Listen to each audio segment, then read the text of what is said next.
Hey, I'm Rora. I'm Jane. And we are Birds of Clay. And we're here to talk all things Australian pottery and ceramic art. So put your kettle on. And let's have a chat.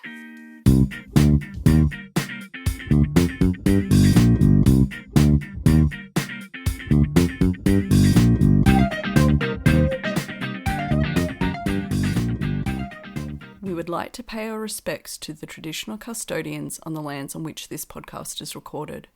We acknowledge the rich history of art, craft and storytelling that has been occurring for millennia, and acknowledge elders past, present and country as provider, protector and guide. Working with clay is intrinsically linked to country, and we would not be here without the care and connection that our First Nations peoples have shown for thousands of years on this continent we call Australia.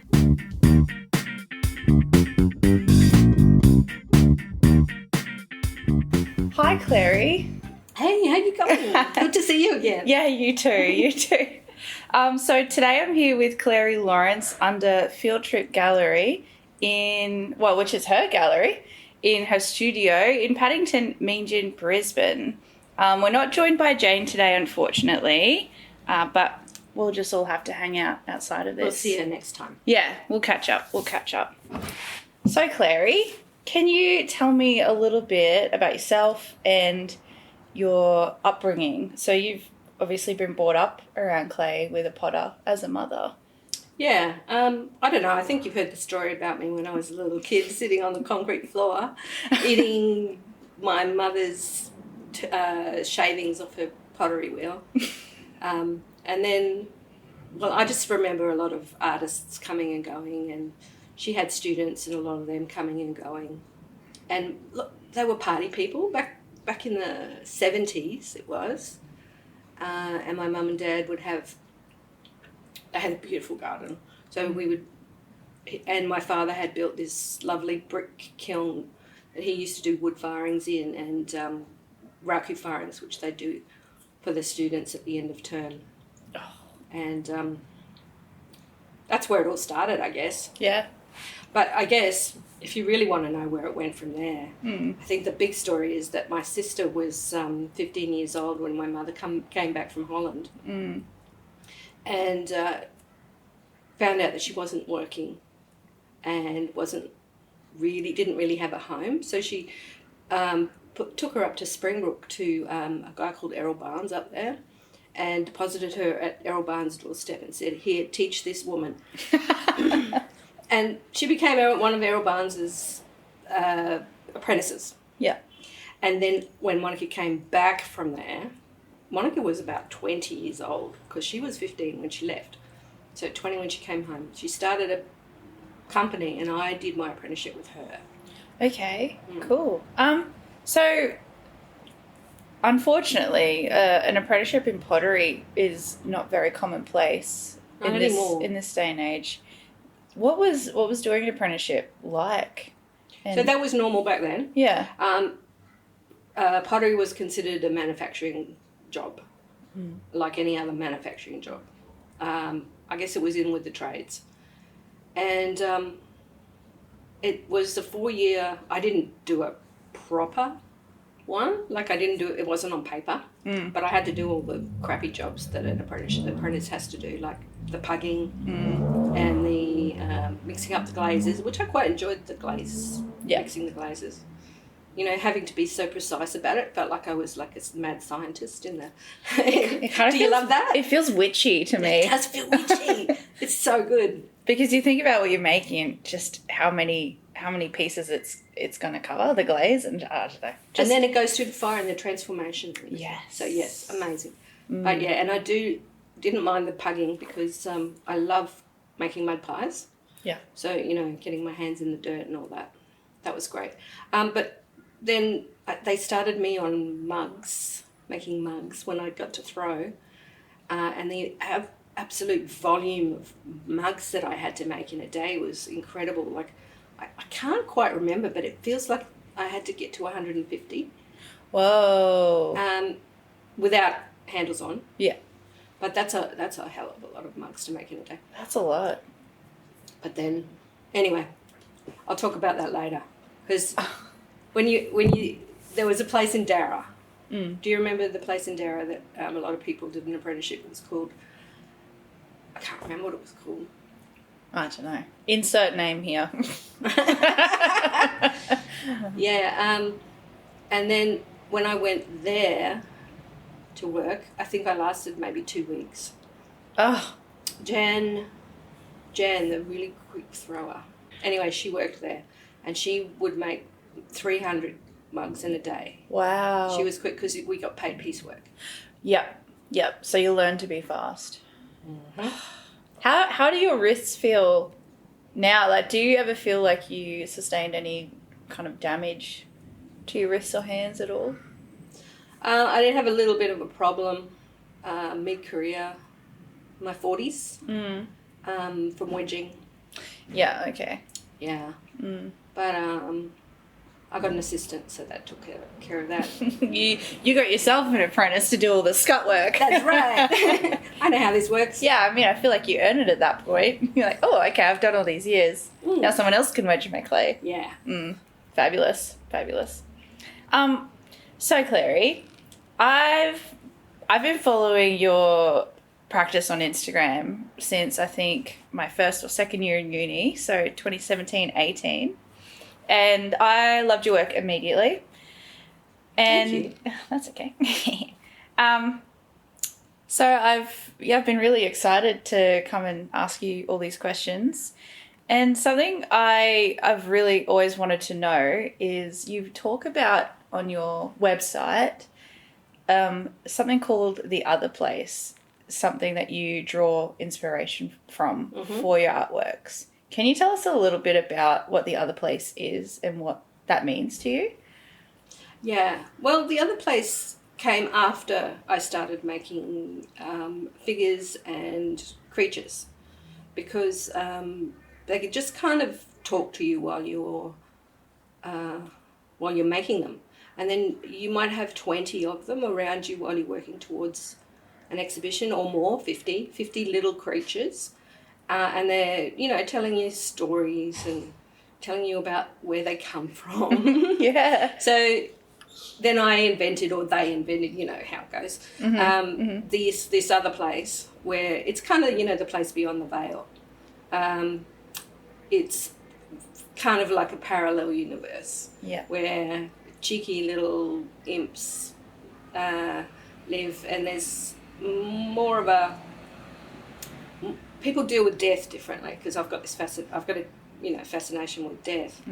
So they embrace it, and they embrace the crossing over more easily, and they celebrate it when someone moves on. And then when they started telling me about this idea, when I started telling myself about this idea, I started making those, those portals that I made, which is kind of like a way to get through to the other place. Yeah. And then I started making guardians. So it kind of just grew up around that. Yeah. Just from having, whenever you see something with a face, you kind of, anthropomorphize, Anthropomorphize? That's it. Thank you. Yeah. That's it. Yeah. Wow, that's super cool. All of your figures, they do look related, not just from your style, but I think in the facial features, they all look like they belong to a really big family. They're probably all inbred. Or maybe. Maybe. Let's hope not.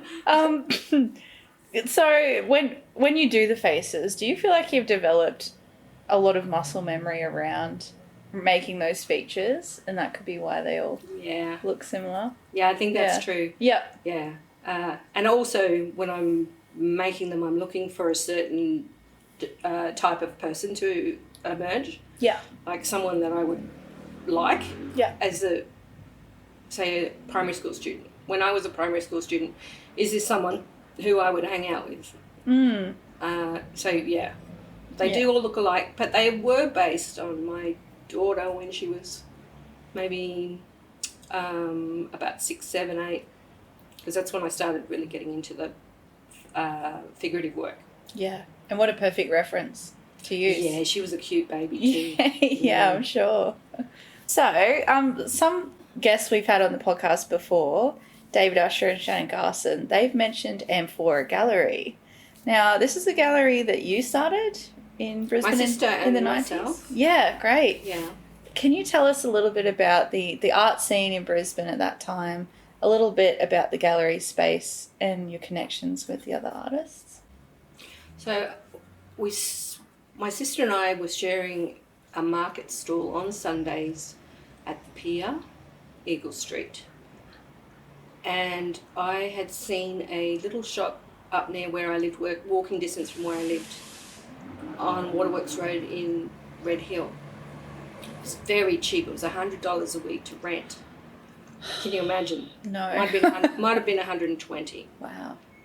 So I convinced my sister that we should sign this lease and have a permanent address, and then on the weekends go to the market. Very quickly, Monica decided that she didn't want to. It was like she felt like she was trapped there. Because she had to be there when customers came in. Mm. So I took it over, and my sister-in-law, Maria, yeah, she helped me, which is where we had the connection with Shannon and Kylie, and another lady called Melissa Booth, Kylie Johnson, who runs Paperboat Press. And the art scene back then, it was easier to do things because we weren't so constrained by having to cover costs, as you can imagine, because the costs there were quite low. I mean, it still felt like we had to, sell to live and all that, but it was much, much easier. So you had more creative freedom, I feel. Yeah. And what was the last question you asked me? How's it changed? Oh, yeah. How do those connections with all the people you met back then, how they carry through in your career, and do they feel like it's your family, your community? Yeah. I'm still really close with Shannon and Kylie. We also have a business relationship. And of course David was accepted. He was David Usher, my sister's husband, was the one who came up with the manifesto for the sisterhood and named it the sisterhood and called himself one of the sisters. Isn't that charming? That's charming. It's so charming. And he used to do representational work. Yeah. Yeah. Okay. So it was very different. Interesting. He would do vases and then paint them with little people or animals, and then with pattern. Yeah. But more masculine. But he wanted to be one of the ladies in the sisterhood. And David, so how that makes sense. Yeah, that makes sense. But I guess I can't remember. It must have been 95 when we closed up. Okay. Yeah. Yeah. Because that was when my daughter was born. Yeah. Yeah. So, what happened with your practice once that space closed? Did you take a pause, entering into motherhood for a bit? No, not a lot. Not a lot of one. I have to really think about that. Sorry, that wasn't in the list of questions I sent you. Oh, I think I went back to doing markets then. I went back to doing, yes, I did, but part-time. So I put my daughter in daycare 2 days a week, and that I would spend that time making.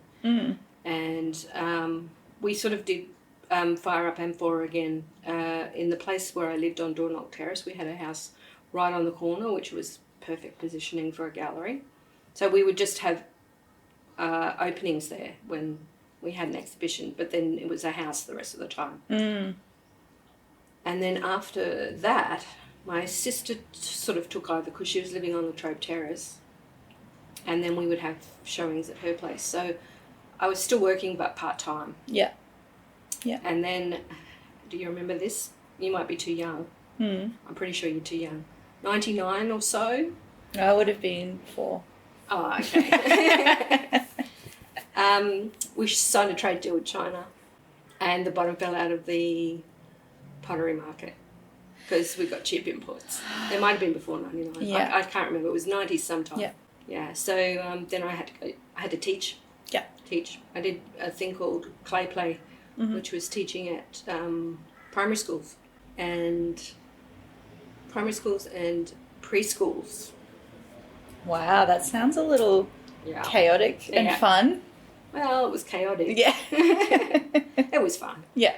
And you were saying before that you teach here in this studio as well, but on Sundays? Yeah, so Yeah. I teach workshops pretty much most Sundays, but my niece teaches every week, Thursday, Friday and Saturday as well. Yeah. So the space gets used a lot. Yeah. So I think, with, like you said, the trade deal with China and losing a lot of those production pottery places and not having pottery as a trade anymore, obviously the ceramic scene in Australia has changed quite a lot since you started. Can you tell us a little bit about those changes that you've noticed and maybe how you find they affect the community largely? Like, a lot of people, I guess, are starting out in a very different way than how you would have started. I think the change mostly I saw in the beginning was that people had to really refine their practice. Okay. The people who survived that transition were the ones who really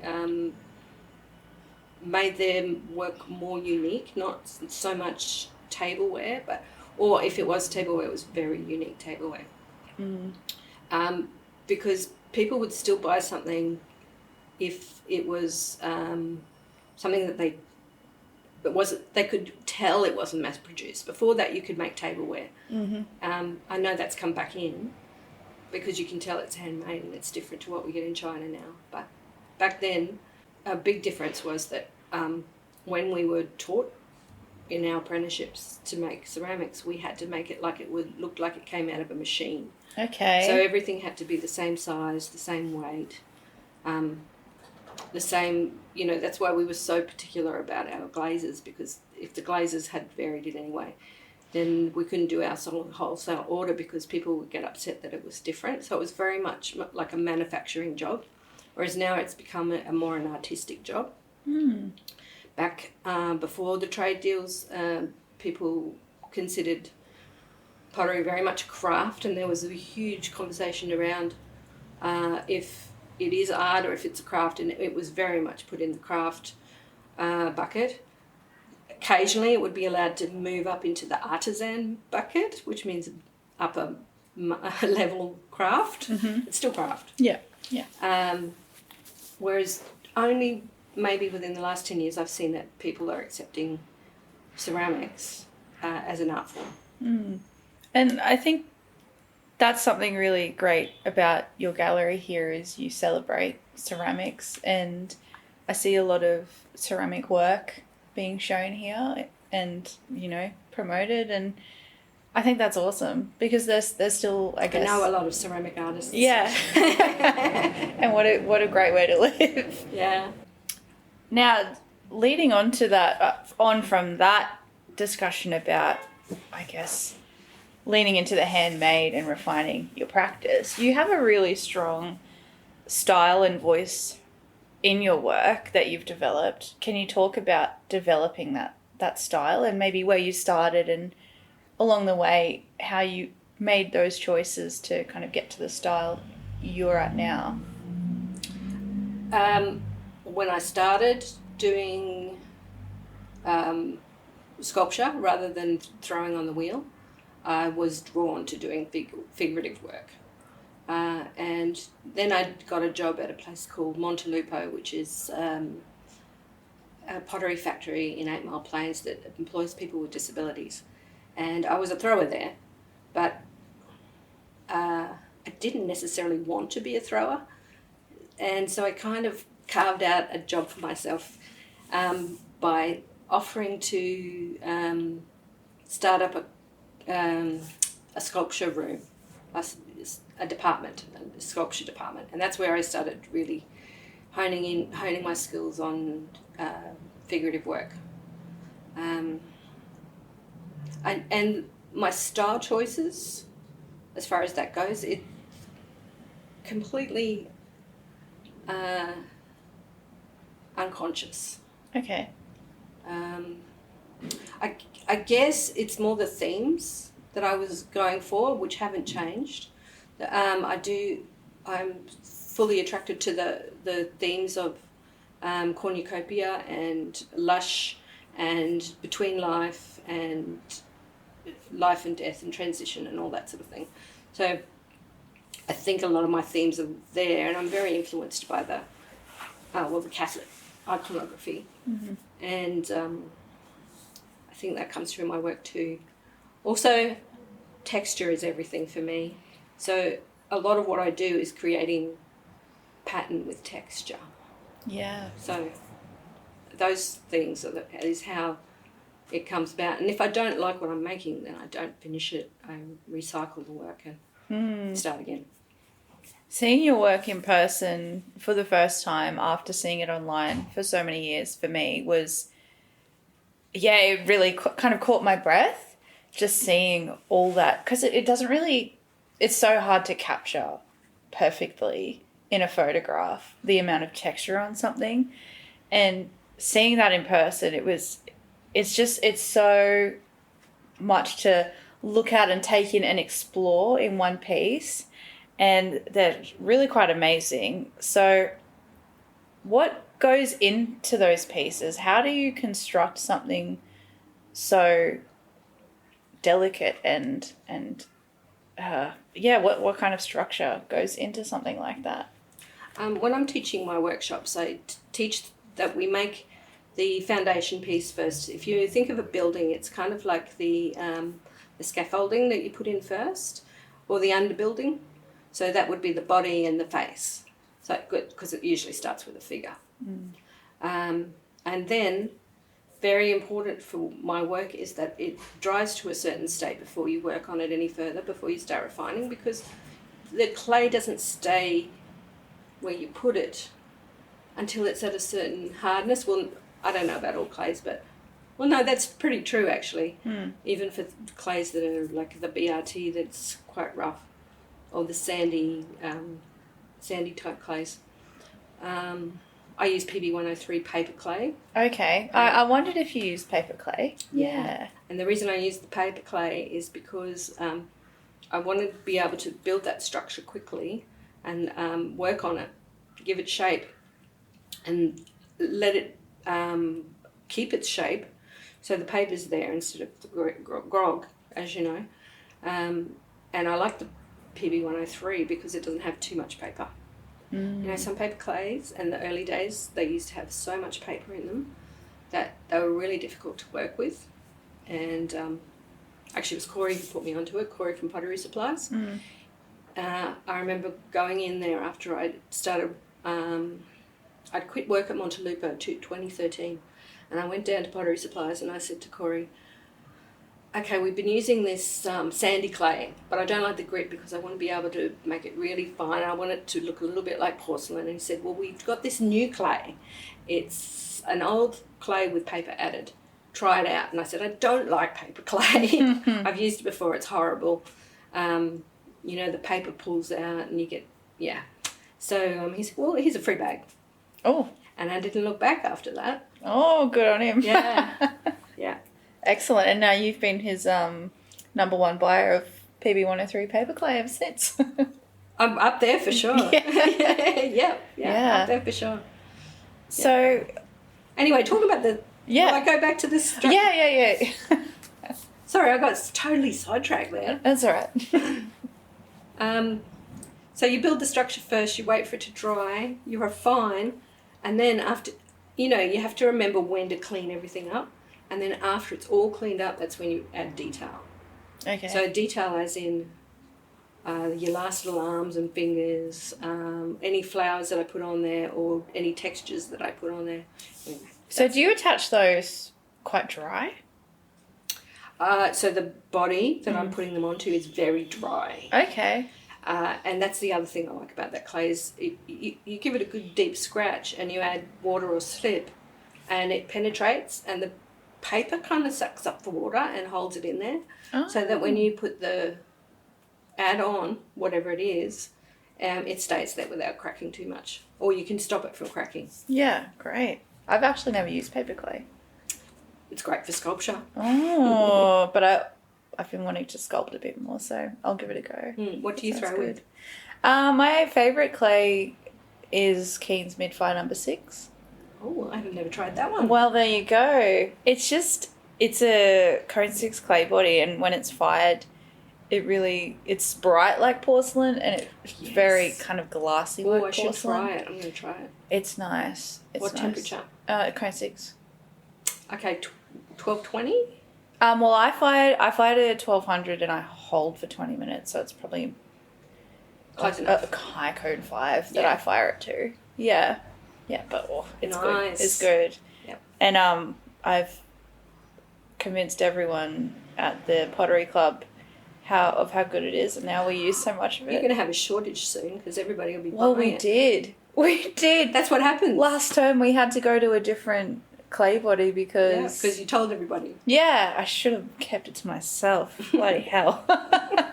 Why do we share these things? Because we care. Yeah, I guess. Okay, so going on from your teaching and your really unique style, your workshops really reflect that and what you do. So you're building mini ladies and your skull workshops and your heart workshops.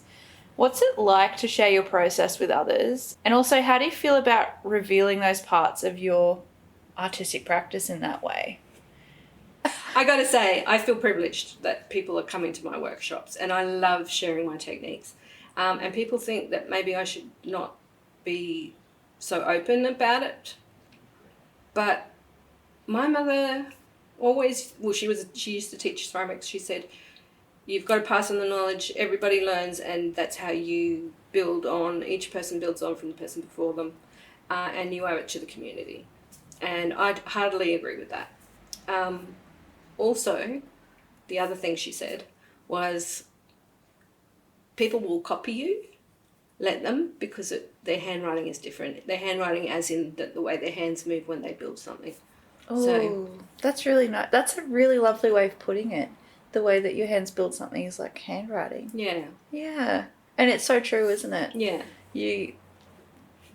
I've even noticed that just in teaching throwing classes, you'll teach everyone the same steps and everyone's hands fall into a pattern.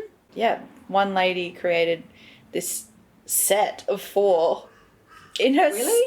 This A beginner? is week 2 of this 6-week course. You must be a good teater. I Amazing. really enjoy it. I do enjoy it. So we're going to start throwing classes here in June, beginning of June. Yeah, cool. But I don't know if you know Junie from down in Pottery Yeah, Supplies. So Junie. she's going to take classes on Friday night. Fabulous. Yeah, and she throws in porcelain. Yeah. Yeah. So she must be good. I really like her work. I follow like her her. work too. Yeah. Yeah. Yeah. It's very nice. And she's a lovely lady. Oh, great. Lovely. So, your really large, detailed sculptural pieces that we were talking about before, how long do you spend building something like that? Do you come back multiple days?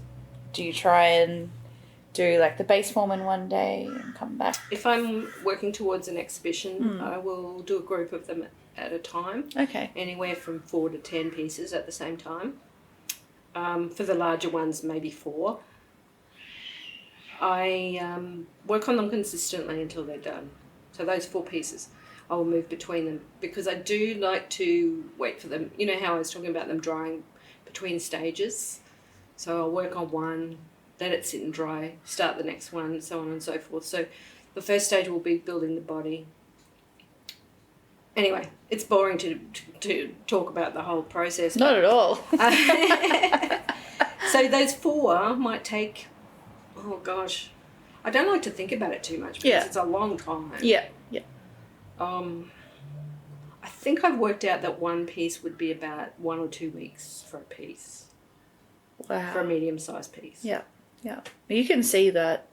Like, it really shows how much time you spend on your work. And that's with someone making all the flowers for me and making all the little pieces that get attached for me. Okay, cool. Yeah. Yeah. Do you use a sprig for that? For some things, I do use a sprig. Yeah. I use a lot of fondant cutters, cookie cutter type things, because I like texture and I like to apply texture to those. I make my own latex texture mats. That I also teach in my workshops if anyone's interested. I don't like to use commercial sprigs. I like to make my own because I figure if it's a commercial sprig, then it's not my work. Yeah. It's somebody else's work. Yeah. But having said that, I do use commercial fondant cutters. So I don't know, is that hypocritical? I don't know. Maybe. Maybe not. Could be. Yeah, okay, cool. Also, one thing I've always wanted to know is how you package and transport these pieces, because it is mind-boggling to look at them and think, how does one mail this? What do you do? Have you ever had any disasters? I've had disasters, but I've figured out that if I want something to get there in one piece, I first wrap it in bubble wrap, and then I get these A+B foam bags. Have you seen those? They're called Instapack. No. And you push the A and B part, and it is an exploding two-part foam. You know the expander foam? Yeah. So after it's wrapped in bubble wrap, you put 4 of those in the box, shut it, close up the box, and then I get another box. And I pack that with paper, and I put the first box in the second box. Okay, great. Okay, everyone take notes. Take notes. It probably doesn't have to go that far, and I don't always do the Instapack because they're expensive. That's only if it's something large. Yeah, okay. Because the smaller pieces can, the weight of the smaller pieces isn't going to break it when it bounces off the ground if someone drops something. Whereas the bigger pieces, they go down with a thump. Yep, we spend a lot on packing materials. Yeah, we do, don't we? Yeah, you got to have connections. You got to know someone that knows someone that can get you bubble wrap. I've got a roll of bubble wrap as tall as I am, and it's round. How much did that cost? Nothing. It didn't fall off the back of a truck, did it? No, but my aunt has a friend that lives in Sydney that works for the company, and he drove it up and she gave it to me. Wow. I don't even know how. That's a good connection. Like, it barely fit in my car. I think that's $150 worth of bubble wrap you got there for nothing. Yep. Yeah. Yep. Yes. Grateful. All right. So at some point, Clary, you made the leap to doing ceramics full time. When was that, and how did your day-to-day life change to accommodate that and make that work for you? So it wasn't really a leap. Okay. Because I'd always kind of been my primary income. I think the biggest leap I made recently was when I went out on my own after working in the pottery factory at Montelupo in 2013. So that was a leap because I went from from a guaranteed income to having to create my own income, which I had done previously, but that was before the trade thing with China.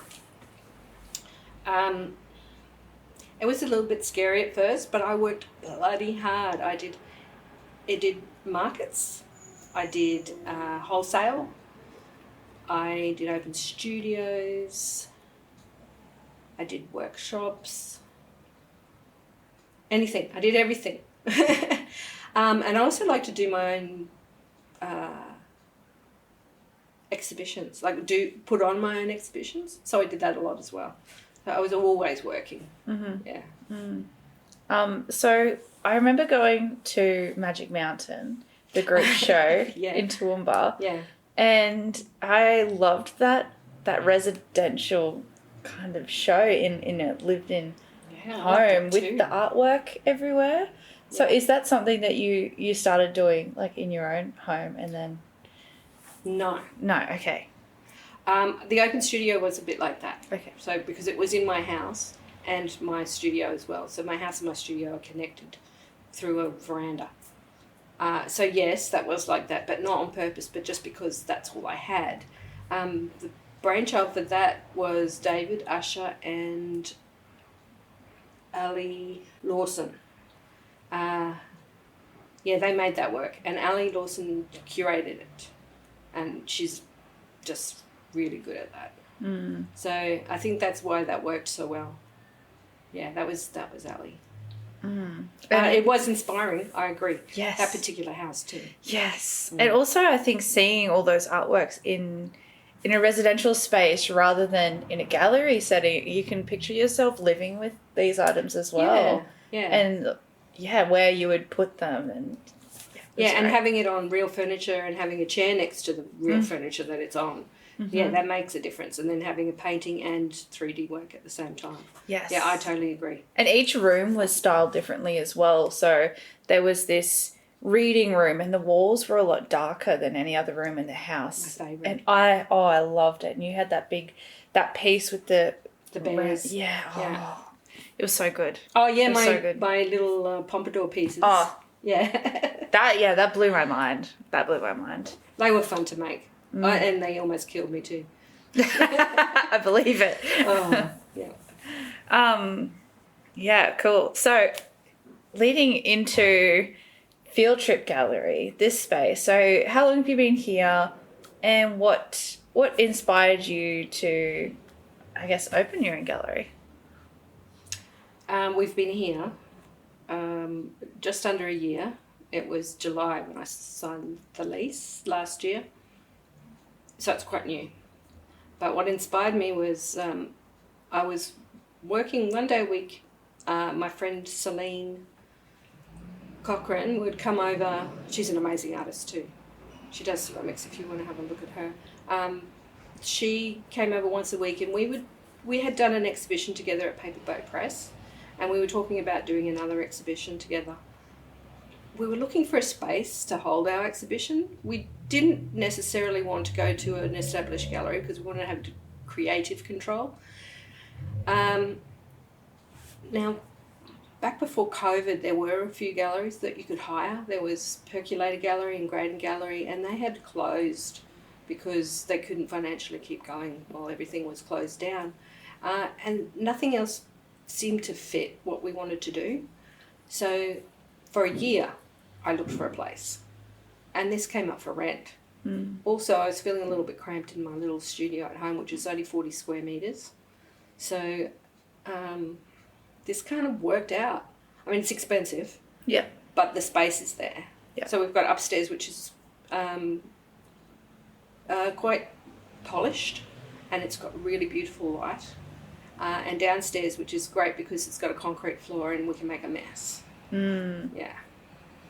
So that's what made us move.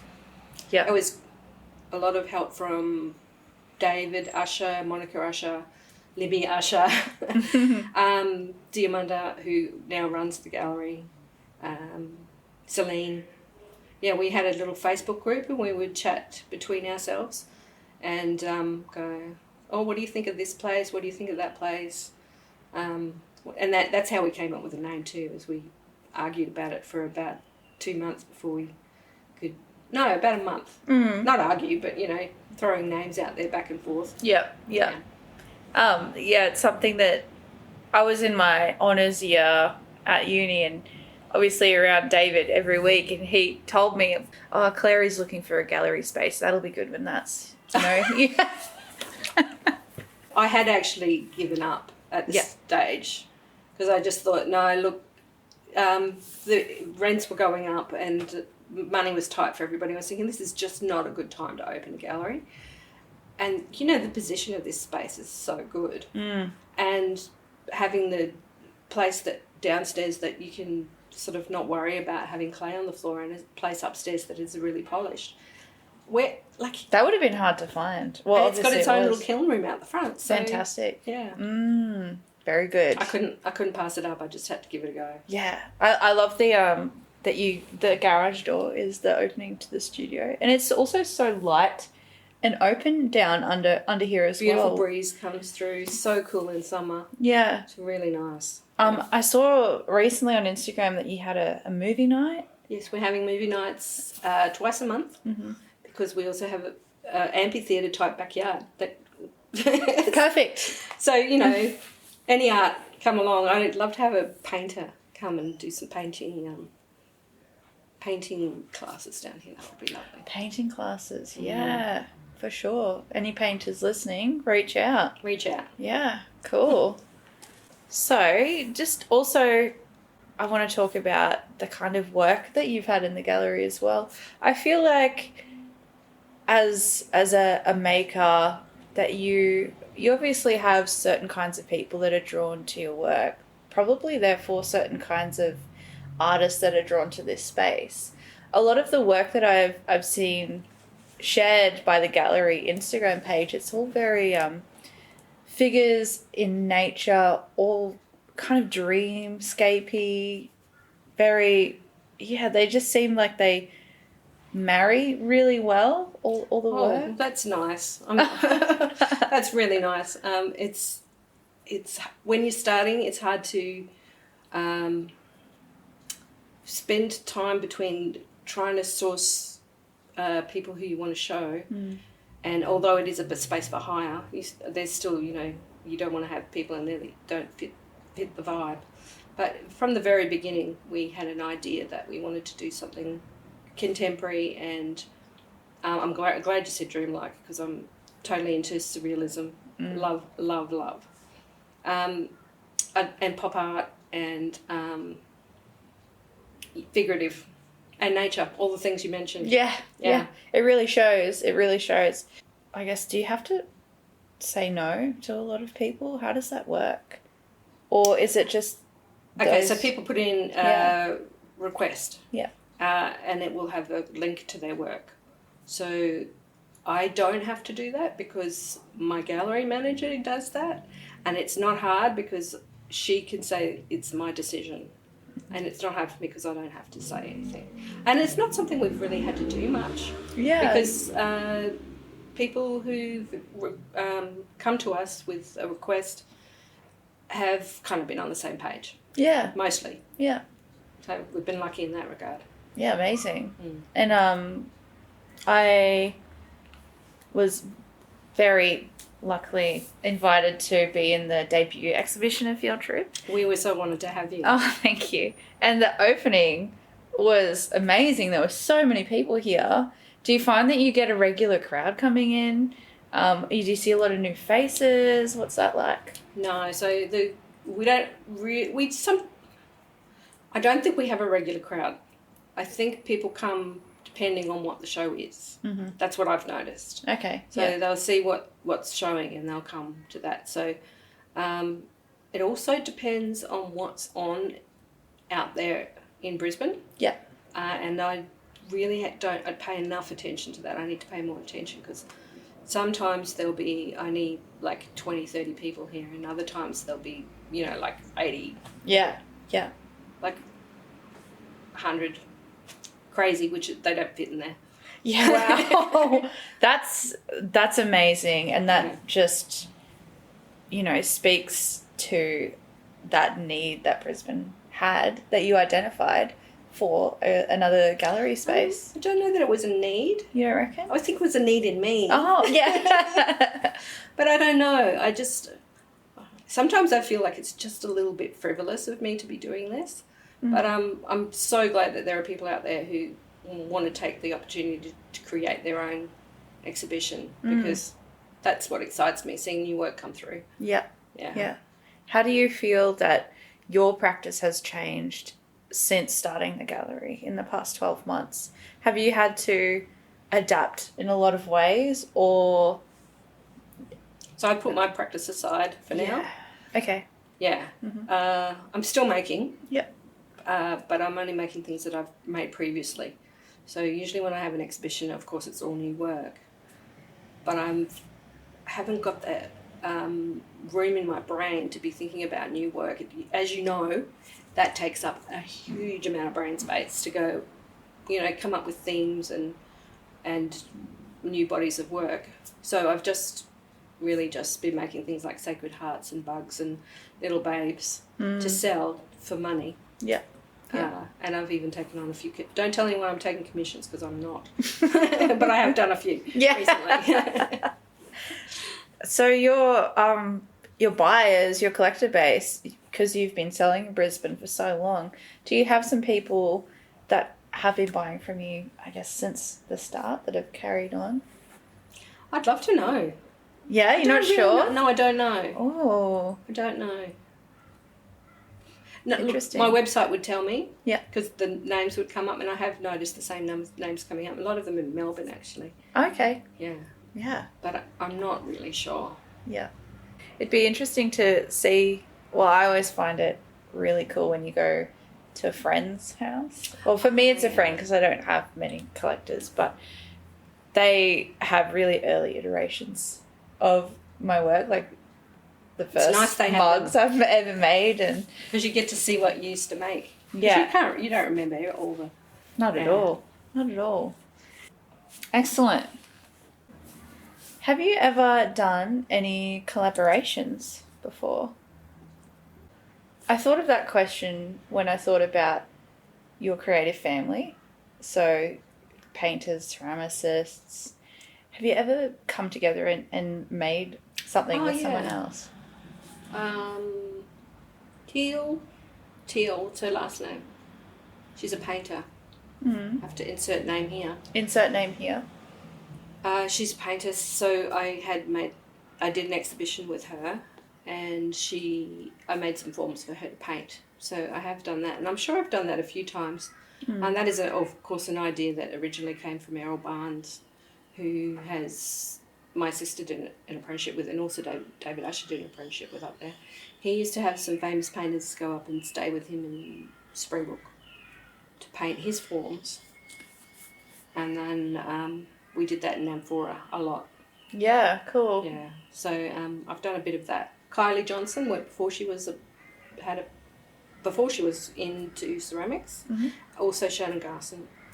We did a lot of that where I would make the form and she would paint. Yeah. Yeah. That's very cool. Mm. It'd be interesting to see those pieces. Do you have any? Yeah, it would be very interesting. I do have photos though. Okay. Yeah, great. Oh, I'd love to see them.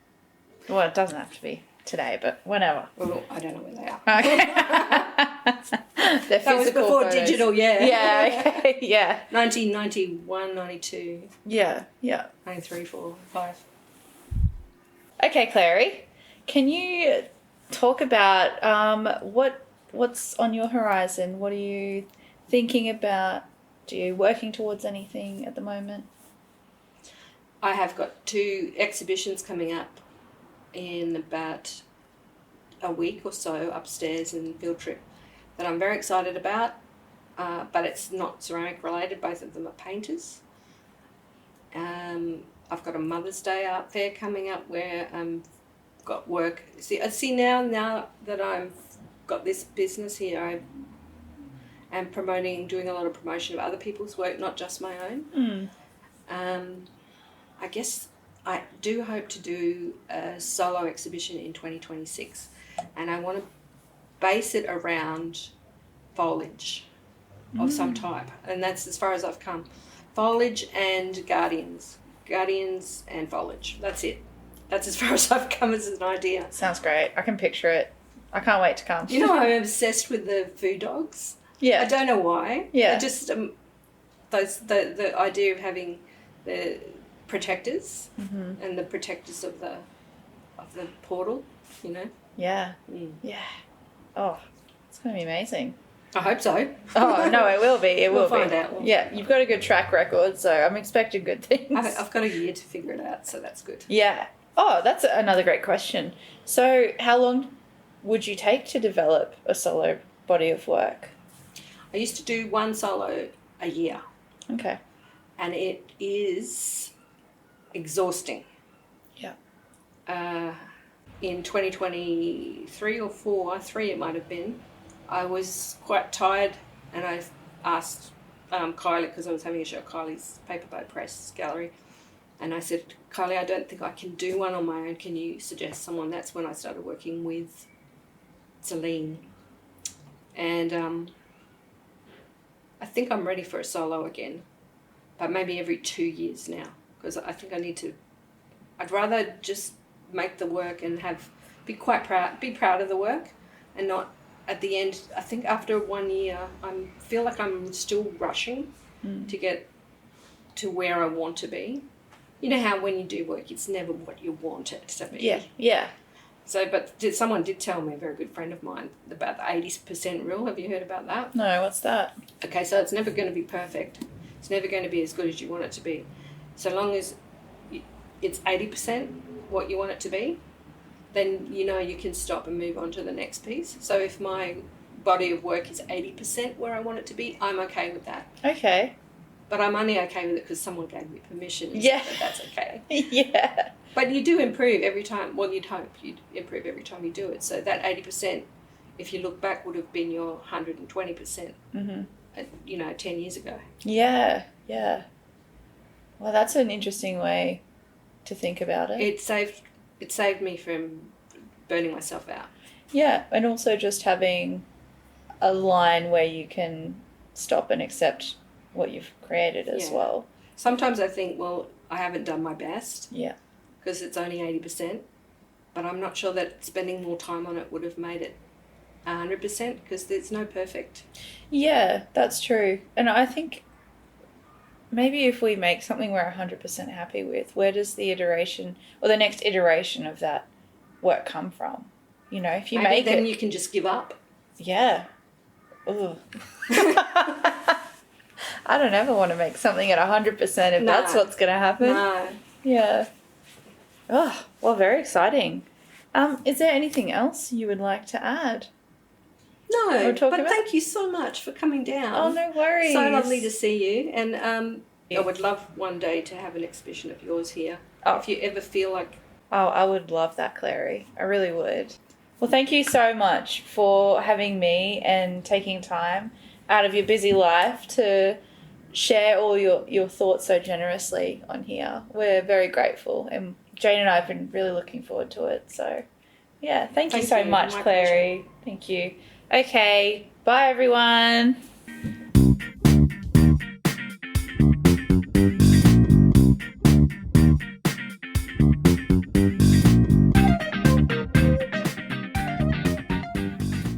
Thanks so much for listening to this episode. We hope you enjoyed. You can find us on Instagram at birdsofclay_podcast. Please feel free to send us any questions or comments. And if you could leave us a review on whatever platform you're listening on, that would be amazing. We'll see you next time.